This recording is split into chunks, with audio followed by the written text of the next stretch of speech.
Am I the a-hole for tricking my soon-to-be ex-husband into letting me adopt his son? I met my husband when I was 25. Shortly after he lost his first wife, she had died during childbirth, and I had just lost my best friend. We met in a grief support group. We became very close friends, and I started becoming a regular part of his life. Our relationship was completely platonic for about 2 years. During that time, he dated another woman seriously, but the relationship didn't work out. By then, I was already somewhat part of his family, and I adored his son. Leo, a few months after that breakup, he and I started dating. Things moved fast, and we got married within a few months. Once we were married with the blessing of his late wife's parents, I took on a more active role in Leo's life. By the time he was 3, I was fully acting as his mother. He was attached to me as if I had given birth to him myself. I felt all the protective instincts of a mother bear. He called me mom. 3 years later, our marriage started to have problems. That's when I discovered my husband had been having a year-long affair with his ex. I found out she had even gotten pregnant, but later had a miscarriage. Their plan had been to be together, but the miscarriage ended things between them. I confronted him. He admitted everything and apologized.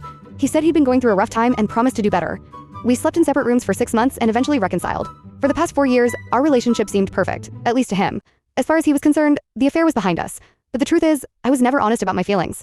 I was just waiting for the right time to carry out my plan, with the cooperation of his first wife's parents. So, I planned a vow renewal ceremony, during which I officially asked my husband for permission to adopt Leo.